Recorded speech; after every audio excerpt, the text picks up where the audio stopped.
Hello friends, welcome to UPSC Wallah foundation. सभी friends का बहुत बहुत स्वागत है। आज की क्लास में हम बात करने वाले हैं पॉलिटी क्लास 7 का हमारा एक तरह से लास्ट क्लास है, जिसमें कि हम मीडिया की बात करेंगे, जिसमें हम बात करेंगे स्ट्रगल फॉर इक्वलिटी। तो देखो, आज की क्लास में जो हम टॉपिक्स कवर करने वाले हैं, media and democracy, media, money and technology, working of the government, world press freedom index, struggle for equality, the Indian constitution as a living document, है ना। तो ये सारे जो टॉपिक्स है, सब टॉपिक्स है, इसको हम आज की क्लास में कवर करेंगे। तो इस तरीके से हम देखेंगे, यूनिट 1 हमारा हो गया इक्वलिटी, है ना। इक्वलिटी को आप बहुत कुछ समझ चुके हैं। आज एक छोटा सा इसका टॉपिक होगा, छोटा सा एक पैराग्राफ होगा, जिसमें कि हम समझेंगे कि इक्वलिटी के लिए आखिर इतना जो स्ट्रगल है वह क्यों है, क्या ऐसे रीजन है जो कि हमें अनइक्वल करते हैं। ठीक है, उन सब पर हम बात करेंगे। स्टेट गवर्नमेंट को बच्चों हमने अच्छे से समझ लिया, जेंडर की बात कर ली, मीडिया एंड एडवर्टाइजमेंट की बात कर ली, है ना। चलो, अब इसके पहले आपको काफी सारे जो लेक्चर्स है अब तक आपको यूपीएससी वाला फाउंडेशन पर दिए जा रहे हैं, है ना। हिस्ट्री आपका चल रहा है, ज्योग्राफी और पॉलिटी। तो ये कल की क्लास के ड्रीम चेक ने एक मैसेज किया है, कमेंट किया है, ma'am in this strategy it will take a big and huge time to cover just basic, at least आपको 2 डिफरेंट जो सब्जेक्ट्स की वीडियो है एक दिन में चाहिए।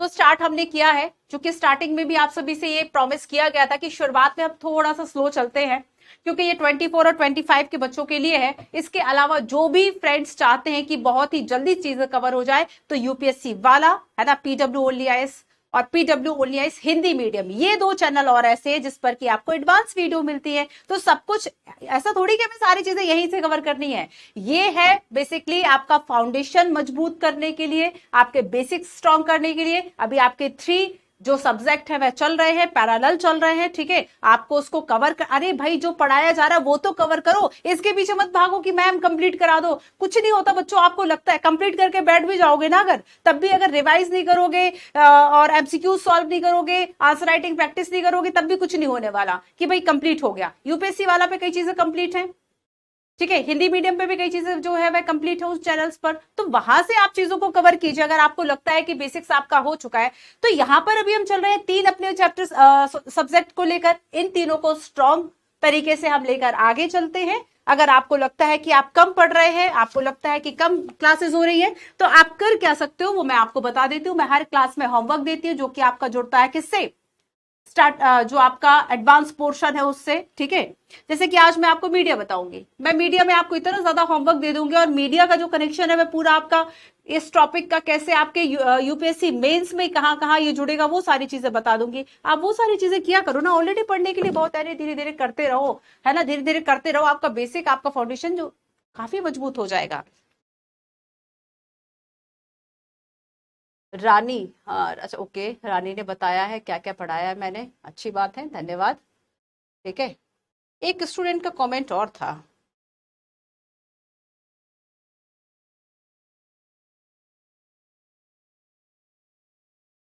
स्ट्रेंजर, इन्होंने भी यही लिखा है कि एटलीस्ट एक दिन में 2 से 3 लेक्चर्स। हाँ देखो, इजी है, नो डाउट इजी है पढ़ना इसको, है ना आप। लेकिन जो बच्चे एकदम बेसिक से शुरू कर रहे हैं, या फिर वह कॉलेज गोइंग है, या फिर स्कूल गोइंग है, तो उनके अकॉर्डिंगली बच्चों हम इस स्ट्रैटेजी को लेकर चले कि एक दिन में एक वीडियो, है ना, एक दिन में एक वीडियो।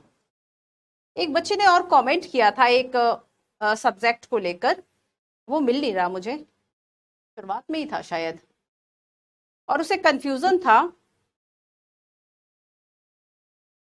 जो मैंने कल एक क्वेश्चन कराया था उस पे। ठीक है, अच्छा, कल जो मैंने एक क्वेश्चन बताया था, उन्होंने टाइम भी लिखा हुआ था। ठीक है, अभी दैट टाइम मुझे वो मिल नहीं रहा कमेंट। उन्होंने लिखा हुआ था कि ये जो 6 मिनट के आसपास ये आपको कराया गया था, which of the following would you accept as the most appropriate feature of gender role, है ना। आपको इसमें कंफ्यूजन था कि बी जो है इसका ऑप्शन कैसे है, बी इसका करेक्ट ऑप्शन कैसे है। मैं बता दूं कि जो जेंडर रोल है, जो हमारी भूमिका है, जो लिंग बोध है, इसका सीधा जो अर्थ जुड़ता है, सीधा जो मीनिंग जुड़ता है वो हमारी सोसाइटी से जुड़ता है, ठीक है। तो ये सोसाइटी हमें चूंकि सिखाती है कि हमारा जो जेंडर है वह क्या है और उसके अकॉर्डिंगली हमारा रोल क्या होगा, इसलिए हम उसको कहते हैं कि ये कल्चरल एंड सोशल मीनिंग है attach to be being masculine and feminine, है ना। तो यहाँ पर ये जो मर्द औरत वाली जो ये शब्द है ना बच्चों, कि एक जैविक अंतर तो है ही, जो बायोलॉजिकल जो एक क्रोमोसोम हार्मोनल ये सारा जो अंतर, ये सारा जो अंतर है, इसको और भी ज्यादा एक तरह से इनवाइटेबल बता देता है हमारी जो सोसाइटी है। तो ये जैविक अंतर के साथ जब हम संस्कृति को, जब हम अपनी सोसाइटी को, फैमिली की वैल्यूज को जोड़ रहे हैं, वो हमारा जेंडर रोल बना रहा है, ठीक है। फर्स्ट और थर्ड इसमें नहीं होगा, क्योंकि फर्स्ट और थर्ड की जब हम बात करें तो वो जेंडर नहीं, यहां पर बात की गई सेक्स यानी मेल एंड फीमेल वाली, ठीक है। मस्कुलिन एंड फेमिनिन एक तरीके से एक बोध है, तो ये हमारा सोशल मीनिंग के साथ जुड़ता है, ठीक है। क्लियर है सबको? अच्छा देखो, मैं आपको बताती हूँ अभी कौन कौन सी वीडियोस आपके पास अवेलेबल है। अरे भाई इतनी वीडियोस को तो पढ़ो, अभी आपके पास इसमें 40 वीडियोस अवेलेबल है। जिन बच्चों ने नहीं पढ़ी पहले वाली वीडियोस भी देख लिया करो, ठीक है। तो यहाँ पर देखो, ये अभी आपका पॉलिटी क्लास 7 चल रहा है ना। यहाँ पे एनसीईआरटी 7 चल रहा है आसिम सर वाला। और इसके अलावा बच्चों देखो, आपका क्लास 6 का ये भी करा दिया है, ज्योग्राफी भी हो गया, क्लास वाइज चल रहे हैं। एक बच्चे ने सजेशन दिया था, सजेशन आपका बहुत अच्छा था, नो डाउट, जिसमें आपने लिखा था कि बहुत सारे ऐसे टॉपिक्स हैं जो कि बार बार आते हैं, मतलब मान लीजिए 3 बार आया, इंडिया का जो पूरा फिजियोग्राफी है, सारी चीजें हैं, वह 3 बार आया, ठीक है, 3 चैप्टर्स में, तो क्यों ना हम उसको कंपाइल करके पढ़ लें। तो हम यहाँ पर चूंकि क्लास वाइज चल रहे हैं, वो भी तरीका एक सही हो सकता है, ठीक है, इसलिए हम यहाँ पे टॉपिक वाइज नहीं कर रहे। लेकिन यहाँ पर हमने क्या किया, एक एक चैप्टर को कवर किया था। Our country India, land forms, major domains, है ना, ये सारी चीजें हो चुकी हैं। तो यहां पर ये सारे वीडियोस अवेलेबल है बच्चों, इन वीडियोस को आप देखो, जो आप शुरू कर रहे हैं इन वीडियोस को आप देखो। चलो आगे चलते हैं और आज की क्लास पे हम आते हैं। मीडिया, ना खींचो कमान न तलवार निकालो, जब तोप हो मुकाबिल तो अखबार निकालो। मतलब इतनी ताकत है मीडिया में, इतनी ताकत है। अब तो हम सोशल मीडिया की बात कर लें, कि अगर आप ये सोचो कि आपका जो सामना है ना, अगर तोप से है तो आप कुछ नहीं करना है, आपको अखबार निकाल लेना है। मतलब यहां पर क्या बताया गया है कि इतनी ज्यादा ताकत है ना, तोप से मुकाबला करने की जो ताकत है वह किसमें, अखबार में, मीडिया में है ना, मीडिया में है।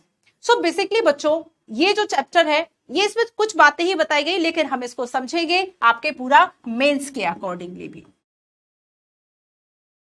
मेंस के लिए एक इंपॉर्टेंट टॉपिक है आपका मीडिया, है ना, क्योंकि देखो ये सोसाइटी के अवेयरनेस से जुड़ता है, सोसाइटी के बेटरमेंट से जुड़ता है, गवर्नमेंट कैसे वर्क कर रही है उन सब चीजों से जुड़ रहा है। तो यहाँ पर हम देखेंगे कि मेंस में जब आप कभी लिखते हो कि रिफॉर्म कैसे होगा सोसाइटी में, उसमें आप एक टॉपिक, एक पॉइंट लिख सकते हो कि मीडिया इसके लिए एक मीडियम का जो काम है वह कर सकती है, ठीक है। चलो आओ और हम समझते हैं व्हाट इज मीडिया।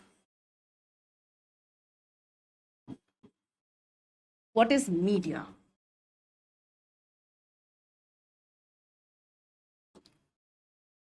देखो मीडिया का मतलब होता है मीडियम।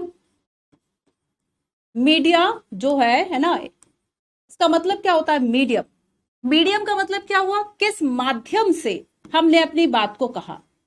तो बेसिकली मीडिया क्या है, एक बात को, एक न्यूज जो है, ठीक है, एक जो घटना है उसको बताना, उसको कम्युनिकेट करने का एक तरीका हो गया, एक माध्यम हो गया। सो यहां पर देखो, अगर हम मीडिया की बात करेंगे बच्चों, तो यहां पे मीडियम शब्द से ये बना हुआ है, and it describe the various way through which we communicate in society. तो समाज में हम जिस तरीके से आप संचार करते हैं, वो संचार का मतलब क्या है, अपने विचारों का एक से दूसरे तक पहुंचाना, है ना। तो यहाँ पर एक कम्युनिकेशन हो गया। तो हम देखेंगे कि कम्युनिकेशन जो दो लोगों के बीच में हो रहा है वो एक मीडियम के माध्यम से होगा, और वही मीडियम आपका मीडिया है। तो मीडिया किस शब्द से बना है, मीडियम शब्द से बना है, ठीक है, मीडियम शब्द से बना है। इसी का बेसिकली एक प्लूरल फॉर्म है। सो इसका मतलब क्या है, इट डिस्क्राइब, लिख लो इसको, it describes the various way, it describe the various way through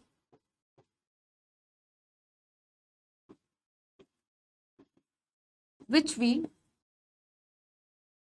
communicate in society. which we communicate in society. ठीक है, तो यहां पर इसका मतलब हुआ मीडिया।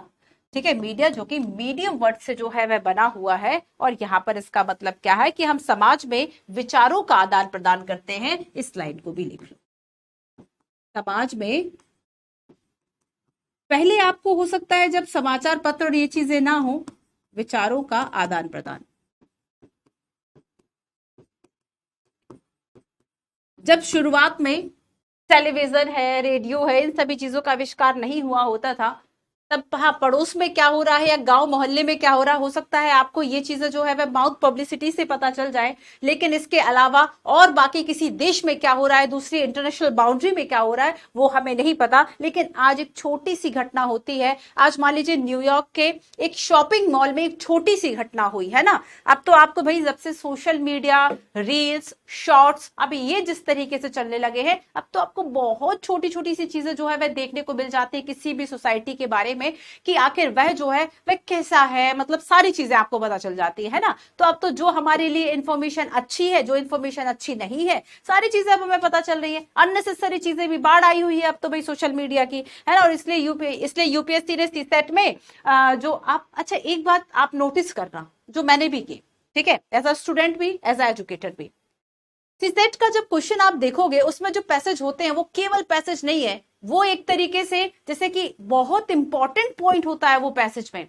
मैंने अब तक जितने भी पिछले 3-4 सालों के पेपर देखे, और स्पेशली जो पेपर मैंने खुद दिए हैं, तब तो आप अपना एकदम जी जान लगा के एकदम पेपर को पढ़ते हो, तब तो चीजें याद ही रह जाती हैं। उन पैसेजेस में बच्चों आप देखना, जैसे कि इस बार के पैसेज सुनो कितने इंपॉर्टेंट थे, वो केवल आपकी रीडिंग स्किल्स को बस चेक नहीं कर रहे थे, वो आपको समझा और सिखा भी रहे थे। जैसे कि उसमें लिखा हुआ था, कल भी मैंने शायद इस बात को बताया था कि विकल्पों की बात की गई थी, कि हमारे पास इतने सारे विकल्प हो गए हैं, इतने सारे हम ऑप्शंस हमारे पास हो गए हैं, स्पेशली जब हम सोशल मीडिया की बात करते हैं, कि चाहे हम इंस्टा की बात कर ले, चाहे हम फेसबुक की बात कर ले, रील्स की बात कर लो, शॉर्ट की बात कर लो, ट्विटर की बात कर लो, यूट्यूब की बात कर लो, है ना, तो और भी व्हाट्सएप की बात कर लो, टेलीग्राम की बात कर लो, एकदम बाढ़ आई हुई है विकल्पों की। और ऐसे में हम सभी एक ऐसे गधे के रूप में आ चुके हैं जिसके पास कई ऑप्शंस है, लेकिन हम किसी एक को भी ठीक से यूटिलाइज नहीं कर पाते और हम ऐसे ही मर जाते हैं। तो यहां पर क्या है कि ये जो विकल्पों की हमारे पास बाढ़ आ गई एकदम से, ये क्या है, ये सोशल मीडिया प्लेटफॉर्म्स की बात हो रही है ना यहां पे। तो देखो मीडिया की हमने बात की कि मीडिया माध्यम, तो मीडिया में बेसिकली क्या आएगा, टेलीविजन है, रेडियो है, न्यूज़पेपर है, टेलीविजन है, रेडियो है, न्यूज़पेपर है, अरे भाई इसको कैसे छोड़ दें, सोशल मीडिया है। ठीक है, वर्तमान समय में सोशल मीडिया की क्या भूमिका है, क्या हो सकती है, यूपीएससी ने इस तरह ऐसे में भी कई बार पूछा है, तो काफी इंपॉर्टेंट ये टॉपिक है। अब देखो हमें मीडिया में पढ़ना क्या क्या है इस चैप्टर में, वो हम देखते हैं। मीडिया में हमें पढ़ना क्या क्या है वो हम एक बार यहां पर देख लेते हैं, ठीक है। तो सबसे पहले तो हम देखेंगे मीडिया एंड टेक्नोलॉजी।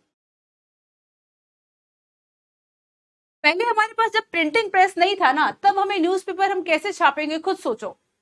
जब प्रिंटिंग प्रेस हमारे पास आ गया, उसके बाद जर्नलिज्म में बहुत ज्यादा सुविधा हो गई, तो टेक्नोलॉजी ने सुविधा की नहीं की। अब 5G की बात हो रही है, 6G की बात हो रही है। तो ये जो 5G और 6G है बच्चों, डेफिनेटली इससे हमारे सोशल मीडिया और बाकी सारा जो भी, अगर हम मनोरंजन जगत की बात कर लें, तो उसमें बहुत ज्यादा एक जो बूम है वह आ जाता है, बहुत ज्यादा फैसिलिटी जो है वह मिल जाती है। पहले ऐसा कभी नहीं था, आप एक छोटी सी वीडियो भी अपने फोन में नहीं चला पाते थे, लेकिन अब देखो आप पूरी की पूरी मूवीज डाउनलोड हो जाती है। पहले यूट्यूब पर बस केवल बफरिंग होती थी, कभी वीडियो प्ले नहीं होता था, और अगर वह वीडियो 1 घंटे का तब तो बिल्कुल भी नहीं। लेकिन आज आपके पास टेक्नोलॉजी हो गई, 4G हो गया, 5G हो गया, 6G हो गया, वाईफाई हो गया। पहले जब डेटा मिलता था तब हमें इतना इतना कम पता चला, 50 GB जो डेटा है वह मिला है, या फिर 10 GB डेटा मिला है हमें 400-500 रुपए में। खुद सोचो उस वक्त आप कितना यूज करोगे, आज कितना यूज करते हैं। आज तो पूरे दिन बस उसी में जाता है ना, किस में चला जाता है, रील्स में, शॉर्ट में। मत देखा करो, रुक जाया करो, रोका करो खुद को, फेंक दिया करो फोन। तो यहां पर देखो हमने मीडिया एंड टेक्नोलॉजी, तो जैसे जैसे सबके साथ ये समस्या है भाई, रील्स की, शॉर्ट की, देख रहे हैं तो देख ही रहे। बेसिकली होता क्या है, एक अट्रैक्शन होता है, मैं कहीं एक लॉ पढ़ रही थी, उसमें लिखा था ये अट्रैक्शन वाला लॉ। आपका जब हम फोन देख रहे होते हैं ना बच्चों, है ना, तो उस फोन में इतना ज्यादा एक हमारा मन लगा होता है उस फोन में कि हम कुछ ना कुछ, अगर हम मैंने टेलीग्राम बंद किया, मैंने व्हाट्सअप खोल लिया, ठीक है, मैंने इसमें व्हाट्सअप जैसे ही बंद किया तो फिर मैंने यूट्यूब खोल लिया, इंस्टा खोल लिया। तो यहाँ पर ये जो एक अट्रैक्शन वाली आदत हो जाती है ना कि आपको स्किन जो है वो एकदम सम्मोहन हो गए आप उससे, है ना। तो यहाँ पर बच्चों आपका एक ही तरीका हो सकता है कि आप उसको तुरंत जो है वह दूर कर दें, ठीक है। कोशिश किया करो कि ज्यादा ना आप इसको देखो। तो मीडिया एंड टेक्नोलॉजी की यहाँ पर हम बात करेंगे, मीडिया एंड मनी की हम बात करेंगे।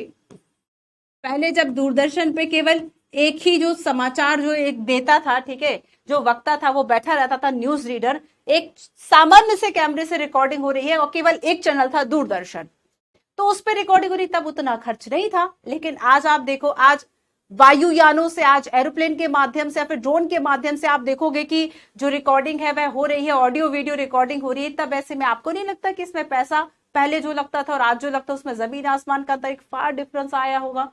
तो यहां पर मीडिया एंड मनी की हम बात करेंगे, और तीसरा हम बात करेंगे मीडिया एंड डेमोक्रेसी की।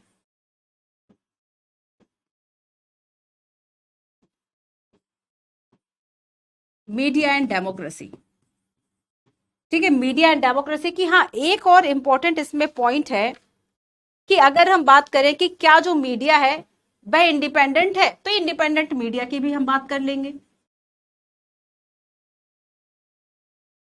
इंडिपेंडेंट है ना, इंडिपेंडेंट मीडिया, कितना है स्वतंत्र हमारा मीडिया, इसकी हम बात करेंगे। तो ये तीन चार चर्चाएं आपके इस चैप्टर में होने वाली है। क्लियर है? एक एक करके हम चीजों को समझे। सबसे पहले हम बात करेंगे मीडिया की एंड टेक्नोलॉजी की, ठीक है, मीडिया की एंड टेक्नोलॉजी की। चलो,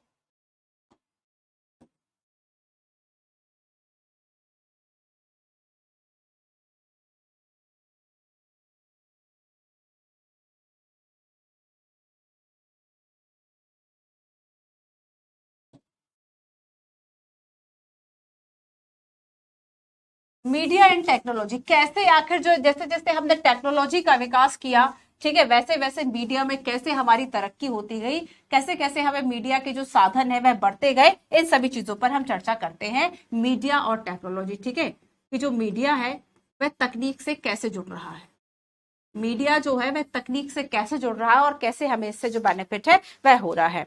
सबसे पहले देखो कि अगर हम देखें बच्चों कि जो ये मास मीडिया है, मास मीडिया का मतलब क्या है, आप देखेंगे कि मिलियन ऑफ पीपल तक जो एक सूचना है वह पहुंच रही है ना, इसलिए हम इसको क्या कह देते हैं, मास मीडिया कहते हैं। तो देखो मास मीडिया जो है एक टेक्नोलॉजी बेस्ड है, और हम देखेंगे बच्चों की जैसे जैसे टेक्नोलॉजी चेंज हुई है ना, जैसे जैसे ये जो टेक्नोलॉजी है वह चेंज हुई है, जैसे जैसे टेक्नोलॉजी चेंज हुई, हमारे पास टेक्नोलॉजी आई, जैसे कि अगर हम 4G की बात करें, ठीक है, हम 5G की बात करें, हम चाहे ब्लूटूथ की बात कर ले, चाहे हम वाईफाई की बात कर ले, ये सारी चीजें क्या है, टेक्नोलॉजी चेंज हुई है। और भी कई तरह की टेक्नोलॉजी आई, जैसे कि अगर हम प्रिंटिंग प्रेस की बात कर ले, ठीक है, पहले जो है केवल एक आपने सामान्य सा ब्लैक एंड व्हाइट टीवी देखा होगा, black and white, black and white के फिर बाद फिर कुछ कलर मूवीज आने लगी, है ना, फिर जो है वह हम कलर में देखने लगे। आज आप एचडी की बात करते हैं, एचडी प्रीमियम की बात करते हैं, प्रीमियम की बात करें, डिफरेंट आप ओटीटी प्लेटफॉर्म्स की बात करते हैं। तो ये सारी चीजें क्या है कि जैसे जैसे टेक्नोलॉजी, कभी सोचा नहीं था कि फोन पे ही जो मूवीज है वह रिलीज होंगी, अब थिएटर्स की जरूरत ही नहीं है। कोविड में आपने इसका तमाशा देख ही लिया होगा। तो यहाँ पर क्या है बच्चों की, जैसे जैसे टेक्नोलॉजी आ रही है वैसे वैसे हमारा जो तरीका है वह बदलता जा रहा है। जैसे कि 1940 की एक बात इसमें लिखी हुई है कि 1940 में जब टाइपराइटर आया, किसने आविष्कार किया था, टाइपराइटर का, है ना। तो यहां पर हम देखेंगे कि जब बच्चों यहां पर टाइपराइटर का आविष्कार हुआ, तब ऐसे में जो जर्नलिज्म, जो पत्रकारिता थी, इसमें बड़ा बूम आया, ठीक है, जर्नलिज्म में बड़ा बदलाव आया, बहुत चेंज आया, क्वालिटी में अंतर आ गया, बताने के तरीके में अंतर आ गया। अगर हम टेलीविजन की बात करें, ये तो था टाइपराइटर, ठीक है। अगर हम बात करें टेलीविजन, टेलीविजन का आविष्कार किसने किया था, जेएल बेयर्ड ने, है ना, जेएल, अगर हम बेयर्ड की बात कर ले, इनके द्वारा आविष्कार जो है इसका किया गया था। और अगर आज हम बात करें तो आज तो भाई सोशल मीडिया का जमाना है, आज सोशल मीडिया का जमाना है, तो जैसे जैसे तकनीक चेंज होती गई है वैसे वैसे मीडिया का तरीका और सारी चीजें जो है वह बदलते गए हैं। ठीक है, क्लियर है? इतना क्लियर है? चलो आगे देखो। अब हम मीडिया एंड मनी की बात कर लें। मीडिया एंड मनी की थोड़ी सी बात कर लें। ये तो हुआ तकनीक, चलो ठीक है।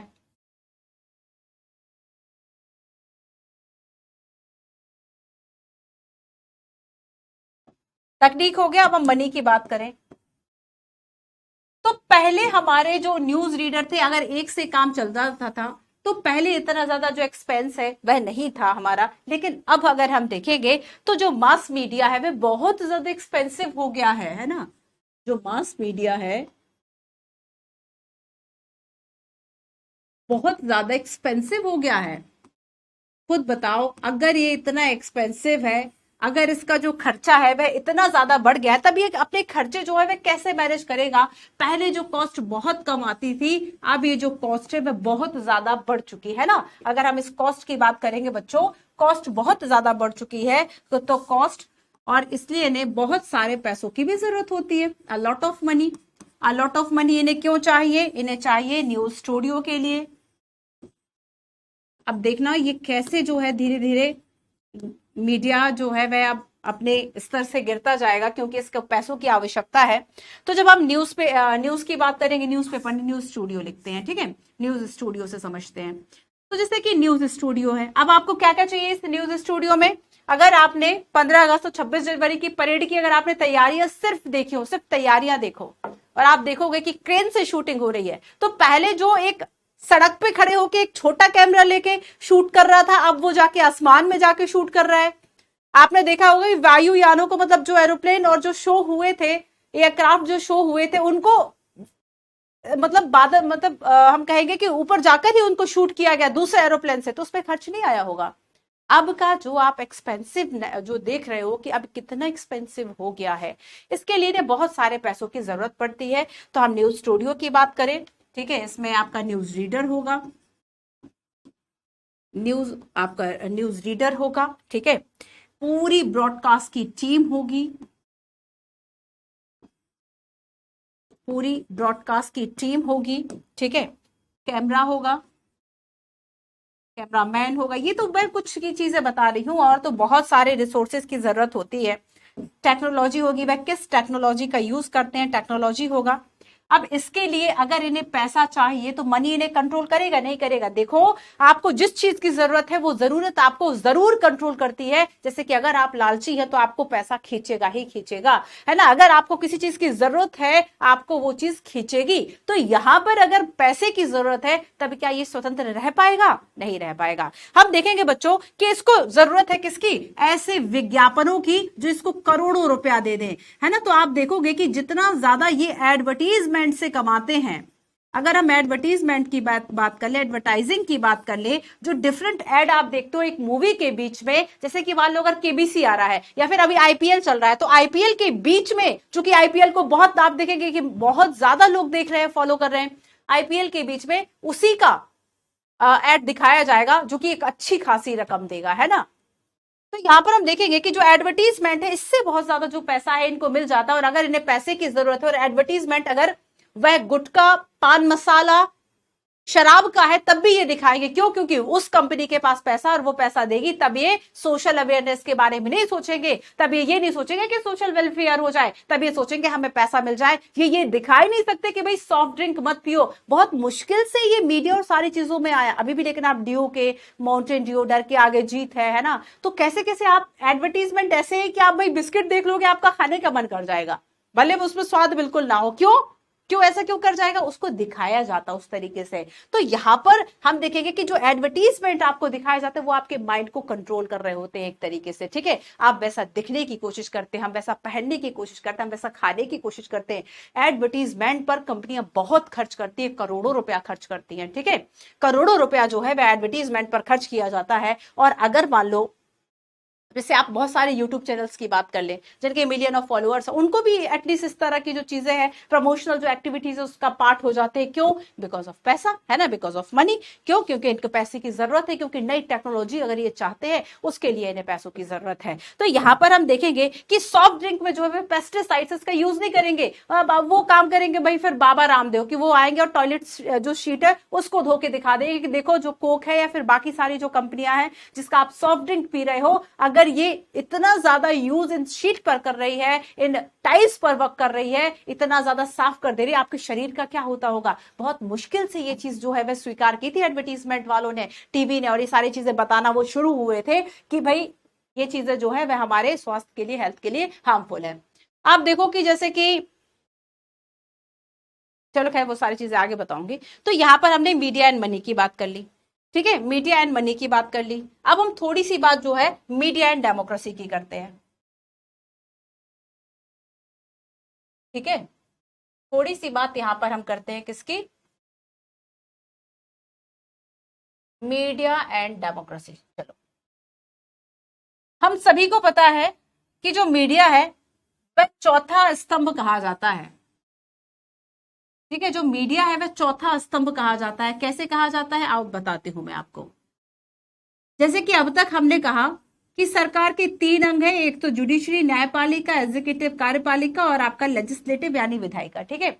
अब हम कहते हैं कि इसका जो एक फोर्थ पिलर भी है, जो डेमोक्रेसी आपके इन 3 पर खड़ी हुई है ना, एक फोर्थ पिलर भी है, और ये जो फोर्थ पिलर है ये क्या है? मीडिया है। ये चौथा स्तंभ है मीडिया।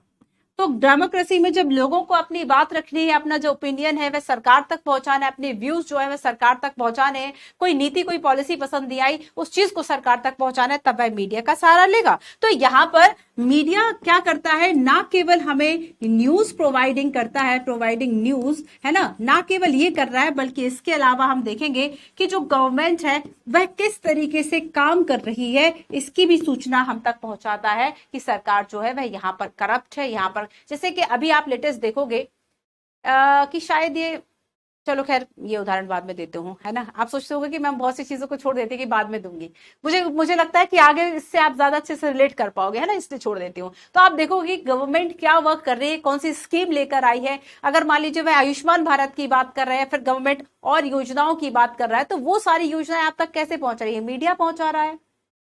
अगर मीडिया पहुंचा रहा है, लोगों को सूचित कर रहा है, लोगों की जो परेशानियां है वह सरकार तक पहुंचा रहा है, तो यहां पर एक मीडियम के रूप में काम हो गया, इसका नहीं हो गया? डेफिनेटली हो गया। इसलिए हम इसको डेमोक्रेसी में फोर्थ फ्लोर कहते हैं, सॉरी फोर्थ पिलर हो गया ना, फ्लोर नहीं। तो यहाँ पर गवर्नमेंट कैसे वर्क कर रही है। इसके अलावा मान लीजिए कोई प्रोटेस्ट हो रहा है, लोगों का कोई आंदोलन है ना, उसको अगर दिखाया जा रहा है तो सरकार अवेयर हो रही है कि भाई लोगों के पास जो प्रॉब्लम है वह क्या है। इसके अलावा मीडिया की एक और बात देखते हैं बच्चों कि इसकी जो रिपोर्ट है वह बैलेंस होनी चाहिए। अब बैलेंस रिपोर्ट क्या है, क्वेश्चन के माध्यम से समझ लेंगे। तो आप सारी चीजों को लगभग समझ गए हैं, ठीक है, सारी चीजों को आप लगभग समझ चुके हैं। मीडिया का मतलब क्या है, 4-5 बातों में हमने media technology, media and money को जोड़ा, और बाकी अभी मैं आपको कुछ क्वेश्चंस कराऊंगी तो आप समझ जाएंगे। So what is media? Newspaper, internet, radio, television, radio, ठीक है, टेलीविजन, सोशल मीडिया, मैगजीन्स, ये सारी चीजें अगर हम कहें, ये सब क्या है? इन सब का हम यूज कम्युनिकेशन के लिए ही तो करते हैं। So the press, the radio, television play a very big role in the life of the society and they inform, educate and entertain people. तो ये हमें शिक्षा भी दे रहे हैं, हमें एजुकेट भी कर रहे हैं और हमारा मनोरंजन भी कर रहे हैं। अब देखो आप यहाँ पे पढ़ रहे हो, अभी आप कर रहे हो, अभी आप क्या कर रहे हो? आप क्लास कर रहे हो, तो ये क्या हो गया? आपने इसका जो यूज है आप किस में कर रहे हैं? इस मीडियम का यूज, इस मीडिया का यूज आप पढ़ने में कर रहे हैं, एजुकेशन में कर रहे हैं। और वही जब आप रील्स स्क्रॉल कर रहे होते हैं, आप शॉर्ट स्क्रॉल कर रहे होते हैं, तब आप क्या कर रहे होते हैं? एंटरटेनमेंट, है ना, एंटरटेनमेंट। तो यहाँ पर they also influence the way people look at the world and make them change their view. देखो बच्चों, आपके जो व्यूज हैं उन्हें चेंज करने, आपको नहीं पता चलता है कि आपने किस चीज को पढ़ा और आपका जो व्यू है वह चेंज हो गया। आपको नहीं पता कि आपने किस चीज को देखा था और आपका जो व्यू है वह चेंज हो गया। तो ये हमारे ओपिनियन, हमारे व्यूज को कंट्रोल करती है। समटाइम्स देखो, अब आप अगर किसी को सुनो, है ना, तो आप ये जरूर सोचो कि क्या ये सही है, मतलब एक क्वेश्चन तो उठाना भाई बनता है। आप क्या न्यूज देख रहे हो उस पर एटलीस्ट थोड़ा सा डाउट तो किया करो कि यार ये सच नहीं बोल रहा। हो सकता है जैसे अब टॉपर बोल रहा है कि मैं 20 घंटे पढ़ता था, है ना, मैंने 2 साल 20 घंटे पढ़ा है, भाई गलत हो गया। थोड़ा सा एक आपको भी अपना जो सेंस है वह रखना चाहिए, आपके पास भी अपना सेंस है ना अपना, आपको आपको भी लग रहा है कि भाई ये गलत बोल रहा है ना। मैं आपसे कहूं कि मैं 20 घंटे से यहाँ पर खड़ी हूँ और मैं पढ़ा रही हूँ, आपको समझ में नहीं आ रहा कि मैं सही बोल रही हूँ कि नहीं। तो यहाँ पर बच्चों जब कभी आप किसी चीज को देख रहे हो उस पर थोड़ा सा तो डाउट करो कि क्या ये सही है। जो न्यूज हमें दिखाई जा रही है, आप देखो न्यूज कितनी गलत तरीके से दिखाई जाती है, जो न्यूज नहीं है उनको बना के दिखाया जाता है। जैसे मैंने कई बार बताया कि जब जो पाकिस्तान से जो अभिनंदन जो कैप्टन पकड़ा गया था, जब वो आ रहा था तो क्या दिखाया क्या गया था भाई, पूरे न्यूज चैनल्स की आप बात कर लो, बहुत छोटी सी बात जो है वह 24 घंटे चले। और कमाल की बात तो ये थी कि हम और आप देख रहे हैं टीवी खोल के उस चीज को, समझ में नहीं आ रहा कि हमारी बाकी की लाइफ और भी इंपॉर्टेंट है, ये न्यूज, लेकिन वो इतने इस तरीके से प्रेजेंट कर रहे हैं, आप नहीं समझ पा रहे हो कि आप कहां पर जा रहे हो। ठीक है, आपके व्यू ओपिनियन जो है वह कैसे चेंज हो रहे हैं। तो यहाँ पर इस तरह की न्यूज, इस तरह की चीजें आपके ओपिनियन को, टीवी को बहुत से लोग इडियट बॉक्स भी कहते हैं, बुद्धू बॉक्स, है ना। क्यों? क्योंकि ये मतलब चीजों को एकदम आपके दिमाग में डाल दे रहा है, आपकी सोचने समझने की शक्ति ही खत्म हो गई है, आप नहीं सोच पा रहे हो। आपको पता है कि अभी के लोग, आप ज्यादा सोच क्यों नहीं पाते, पहले आप ज्यादा सोच पाते थे, ऐसा क्यों था? पहले के लोग अगर ज्यादा, क्योंकि उनके पास वो टाइम होता था। लेकिन अब आपके पास क्या है, फोन है जिसको कि आप स्क्रॉल कर रहे हो, आप नहीं सोच पाओगे क्योंकि आपका दिमाग, क्योंकि कुछ नहीं करना। देखो हम ऐसा करते क्यों है, मेंटालिटी सोचो, क्योंकि आपको उसमें कुछ नहीं करना है, आप लेटे हैं, आप बैठे हैं, आप पढ़ रहे हो, आप बस फोन को यूं यूं स्क्रॉल कर रहे हो, आपको कुछ नहीं करना, आपकी बस आंखें बस ऐसे ऐसे देख रही हैं। तो यहाँ पर क्या है बच्चों कि अब आपके पास सोचने की जो शक्ति है, जो क्षमता है, वह धीरे धीरे इसलिए कम होती है क्योंकि हम इन चीजों का हद से ज्यादा यूज करते हैं। एज अ स्टूडेंट मत किया करो, अपना टाइम जो है वह भाई लिमिटेड रखो, कुछ नहीं सीखोगे। आज तक 1 लाख रील तो देख ही लिए होंगे, उसमें से कितनी याद है आपको, क्या कर लिया उन देख के, ये सोच के उन चीजों से हट जाया करो। बहुत बड़ी प्रॉब्लम है आज की जनरेशन की, बहुत बड़ी प्रॉब्लम है। ठीक है, आप अच्छा आप उनको सुनिए जो टॉपर्स होते हैं, वो कहेंगे कि भाई मैंने अपना जो, मेरा कोई अकाउंट नहीं था सोशल मीडिया पर, है ना, वो इस तरह की बात आजकल कह देते हैं। तो यहाँ पर ये सारी जो चीजें, हाँ वो बात और है कि जैसे ही आपका सिलेक्शन हो गया तो कैमरामैन आपके साथ साथ है कि आप क्या कर रहे हो, वो बात दूसरी है। लेकिन उसके पहले वो यही कहते हैं कि उन्होंने यूज नहीं किया। Mass media play a very important role in organising public opinion. ठीक है, आगे देखो, चलो एक क्वेश्चन कर लें क्या हम, क्वेश्चन दिखाओ जरा। World press freedom index UPSC ने पूछा हुआ भी है, वॉज पब्लिश्ड बाय, किसके द्वारा इसको पब्लिश किया जाता है? World bank, report without border, world bank, report without border, UNESCO या फिर यूएनडीपी? विश्व प्रेस स्वतंत्रता, विश्व प्रेस स्वतंत्रता सूचकांक किसके द्वारा पब्लिश किया जाता है? Reports without border, reports without border के द्वारा वर्ल्ड प्रेस फ्रीडम जो इंडेक्स है ये पब्लिश किया जाता है। बेसिकली बच्चों ये लेवल ऑफ फ्रीडम को मापता है ना, ये जो इंडेक्स है वह इंडेक्स क्या करता है, ये जो इंडेक्स है वह फ्रीडम, लेवल ऑफ फ्रीडम को माप रहा है। किसके लेवल ऑफ फ्रीडम को? प्रेस के, है ना, लेवल ऑफ फ्रीडम। और अगर हम इसके इंडिकेटर्स की बात करें कि क्या क्या संकेतकों का यूज करता है विभिन्न देशों को रैंकिंग देने के लिए, तो ये इसके इंडिकेटर्स में है कि उनको पॉलिटिकल कितनी फ्रीडम है, लेवल ऑफ फ्रीडम, उनको पॉलिटिकल कितनी फ्रीडम है। ठीक है, अगर हम देखें कि कैसे नियम कानून जो है वह किसी पर्टिकुलर देश की गवर्नमेंट ने बनाए हुए हैं तो उनके लीगल क्या है। ठीक है, लीगल फ्रीडम उनकी क्या है। इसके अलावा हम देखेंगे उनके पास इकोनॉमिक जो रिसोर्सेज है, इकोनॉमिक फ्रीडम कितनी है। और अगर हम बात करें तो सोशियो इकोनॉमिक जो कल्चर है, ठीक है, वो उनके लिए कितना सपोर्टिव है। सोशियो जो कल्चर की अगर हम बात करें, ये इनके लिए कितना सपोर्टिव है। तो ये कुछ ऐसी बात करते हैं। हाँ, सेफ्टी की भी यहाँ पर जो बात है वह की जाती है, सेफ्टी की बात भी की जाती है कि ऐसा तो नहीं कि किसी ने ऐसी न्यूज रिकॉर्ड कर ली कि मान लो वो जो रिपोर्टर है उसकी हत्या ही हो जाए। तो यहाँ पर ये सेफ्टी पर्पज से भी चीजों को मेजर किया जाता है। तो वर्ल्ड प्रेस फ्रीडम इंडेक्स में रिपोर्ट विदाउट बॉर्डर एक लेवल को मापता है कि कितने तरीके से जो किसी देश की प्रेस है, मीडिया है, वह फ्री है। ठीक है, याद रखना 2022 की अगर हम बात करेंगे, 2022 में जो ये इंडेक्स आया था, इसकी थीम रखी गई थी journalism under digital says.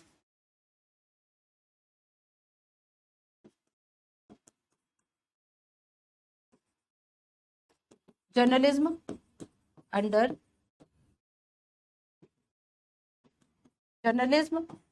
Under digital sales. अगर हम इस डिजिटल इराक की बात करें तो इसमें पत्रकारिता कहाँ है, ठीक है, 2002 से जो है इसको पब्लिश किया जाता था। चलो और मीडिया एंड डेमोक्रेसी पे कुछ बातें पढ़ते हैं। मीडिया एंड डेमोक्रेसी पे, in a democracy the media play a very important role, ठीक है, बहुत अच्छी बात है। Play a very important role in providing news and discussing event taking place in the country and the world. It is on the basis of the information that citizen can, for example, learn how the government work. किस तरीके से जो सरकार है वह काम कर रही है, क्या योजनाएं लेके आ रही है, कितना भ्रष्टाचार बचा रही है, वो सारी चीजें आपको जानकारी जो है मिल जाती है। And often if they wish to, they can take action on the basis of these news stories. Some of the way in which they can do this by writing letter to the concerned minister and organizing a public protest, starting a signature campaign, asking the government to rethink its program। इन सभी चीजों को करके democracy में एक important जो role है वह play करती है। इसके अलावा हम देखेंगे कि जो बड़े बड़े मीडिया है, बड़े बड़े मीडिया हाउसेज है, न्यूज पेपर्स है, टीवी चैनल्स है, वो छोटी न्यूज को नहीं उठाते क्योंकि छोटी न्यूज वाले उन्हें पैसा नहीं दे रहे। वो एक फालतू सी ऐसी न्यूज दिखाएंगे जिसे शायद दिखाने के लिए किसी के द्वारा पैसा दिया जा रहा है। और ऐसे में हम देखेंगे, recognise that the media will not interested in covering a small issues that involve ordinary people. तो सामान्य लोगों को नहीं दिखाते। अरे भाई, राजा महाराजाओं के समय भी सामान्य लोगों के लिए क्यों नहीं लिखा गया? क्योंकि सामान्य लोग थोड़ी ना पैसा देते थे। स्वर्ण मुद्राएं तो भाई राजा दिया करता था, तो राजा की चाटुकारिता में खूब चीजें लिखी जाती थी कि भाई राजा तो देवता था। लेकिन अब अगर हम देखेंगे, आज भी कहीं ना कहीं वही हो रहा है। अगर आप देखोगे कितने लोग हैं जो कि ये देखेंगे कि कहां पर वाटर क्राइसिस है, उस चीज को उठाएंगे। कितने लोग उठाएंगे? कितने लोग नहीं उठाएंगे? बहुत मुश्किल है। जिसके लिए पैसा मिलेगा, इस तरह की जो न्यूज है वह उठाएंगे वो, है ना। सो द अगर हम देयर डेली लाइफ्स की बात करें, लोकल ग्रुप्स की, तो इन सभी चीजों के लिए क्या करते हैं, ये हो सकता है कि किसी लोकल ग्रुप के द्वारा खुद ही अपना जो एक मीडिया है वह चलाया जा रहा हो। और ऐसे में हम एक मीडिया की बात करते हैं जैसे कि खबर लहरिया कहा गया।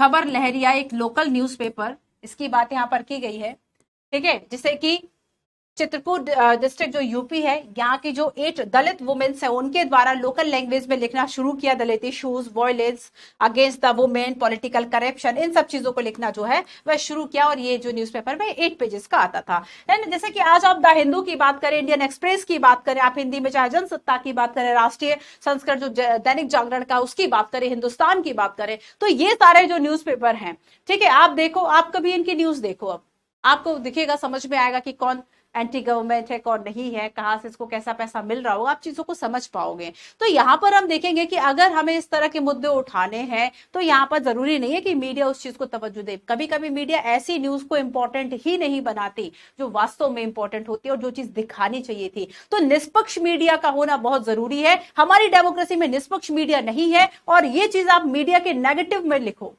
है ना, मीडिया के नेगेटिव में लिख सकते हैं जब आप आंसर राइटिंग करो, लिखो आप इस चीज को।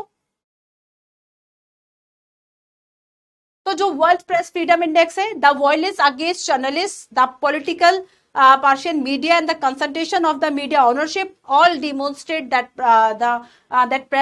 press freedom is in the crisis in the world largest democracy। ये यहाँ पर कहा गया 2022 में किसके लिए? इंडिया के लिए।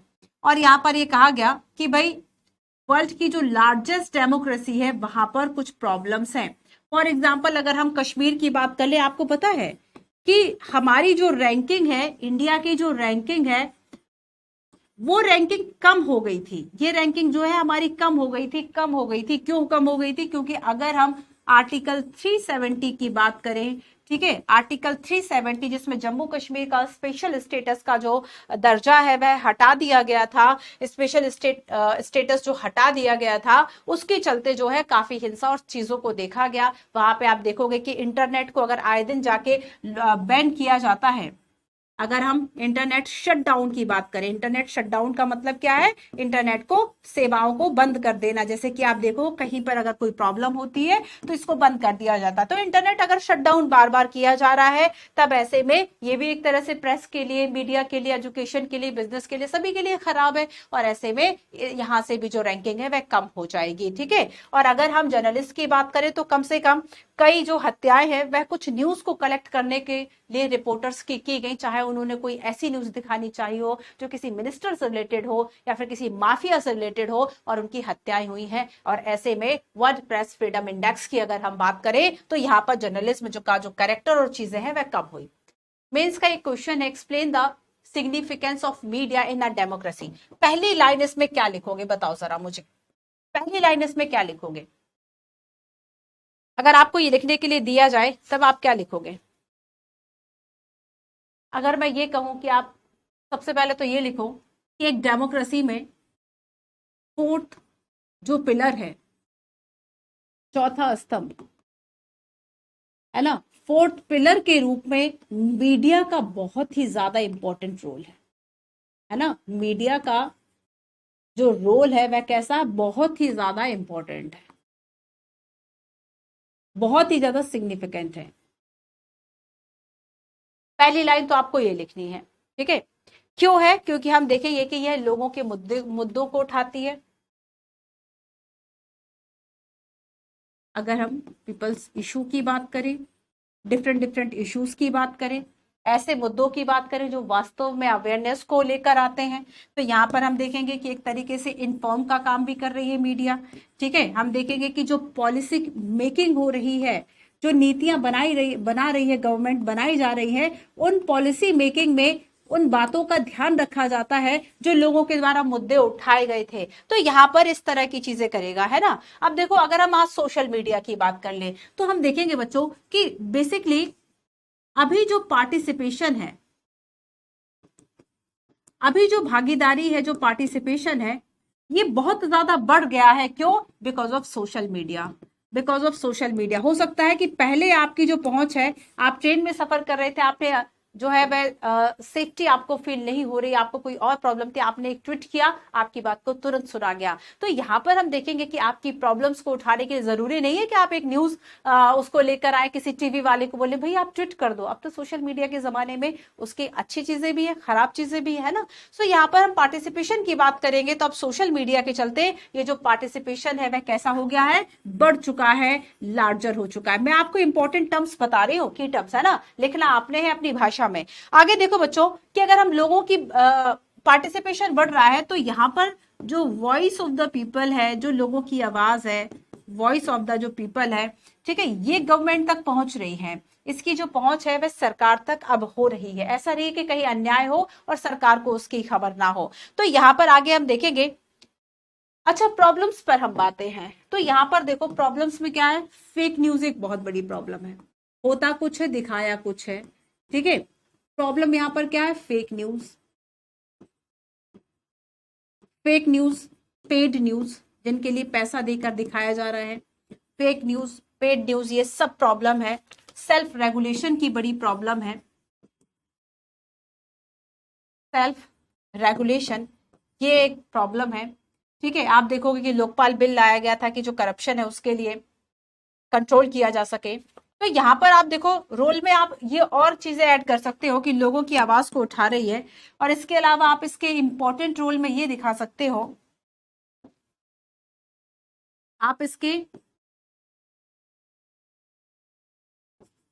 इंपॉर्टेंट रोल में ये दिखा सकते हो कि ये एजुकेशन के लिए बहुत जरूरी है, ये लोगों के अवेयरनेस के लिए बहुत जरूरी है, ये लोगों के अवेयरनेस का जो लेवल है उसको रेज करने के लिए बहुत जरूरी है। ये सारी चीजें आप इस पे लिखो, है ना। और एक तरीके से एक वॉच डॉग और एक मॉनिटर का काम भी कर सकता है, निगरानी का काम कर सकता है, ठीक है। एक मॉनिटर का काम करेगा, एक वॉच डॉग का काम करेगा। एक वॉच डॉग के रूप में जो है इसकी भूमिका डेमोक्रेसी में बहुत ज्यादा है। लिख लोगे इस क्वेश्चन को, बस ऐसे ही आपको थोड़ी थोड़ी फॉर्मेटिंग करके चीजों को सीख लेना है।